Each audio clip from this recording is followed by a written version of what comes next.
क्या आपने कभी सोचा है कि सहारा रेगिस्तान, जो आज दुनिया का सबसे गर्म और सुनसान रेगिस्तान है, कभी एक समुंदर हुआ करता था। हाँ, आज ये सिर्फ रेत ही रेत है, लेकिन इसकी कहानी बहुत ही रोमांचक है। सहारा का विस्तार इतना है कि ये इंडिया जैसे देश को 3 बार समा सकता है। ये 11 अलग अलग देशों में फैला हुआ है: Egypt, Libya, Morocco, Algeria, niger, Sudan, और ये लिस्ट चलती जाती है। लेकिन यहाँ जाकर वापस लौटना किसी सर्वाइवल मिशन से कम नहीं होता। अगर आप नॉर्थ से साउथ तक चलना चाहेंगे तो आपको 2 महीने लग सकते हैं, और ईस्ट से वेस्ट जाने में तो 5 महीने। लेकिन यहाँ एक शॉकिंग बात है। सहारा कभी एक हरा भरा जंगल था। नदियां बह रही थी, झील थी, और लोग खेती करते थे। इस पीरियड को ग्रीन सहारा या अफ्रीकन ह्यूमिड पीरियड कहते हैं। लेकिन फिर धरती का टिल्ट बदल गया और सब कुछ बदल गया।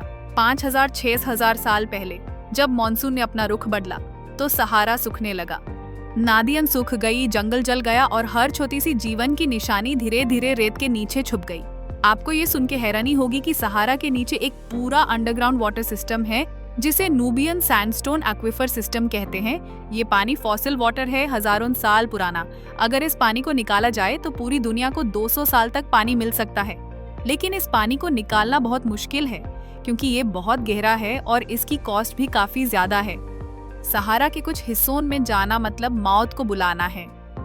नाइगर का टेनेरे डेजर्ट, जहां हजारों कीमे तक ना कोई पानी है ना इंसान, दुनिया का सबसे ज्यादा सुनसान इलाका माना जाता है। वहां एक आखिरी पेट, ट्री ऑफ टेनेरे था, जिसे एक ड्रंक ड्राइवर ने उड़ा दिया। सहारा में कुछ जगह तो स्मगलर्स और टेररिस्ट के अड्डा बन चुकी हैं, जैसे लीबिया के रेगिस्तान, जहां पुराने युद्ध के माइनफील्ड्स अब भी जमीन में बिखरे हुए हैं। लेकिन यहाँ इतने खतरनाक एनवायरनमेंट के बावजूद 20-30 लाख लोग रहते हैं।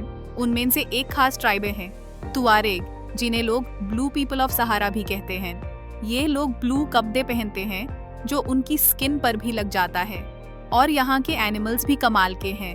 डेथ स्टॉकर जैसा छोटा स्कॉर्पियन, जिसका जहर कुछ घंटों में मौत दे सकता है, और सैंड वाइपर, जो रेत में चिपक कर शिकार कर लेता है।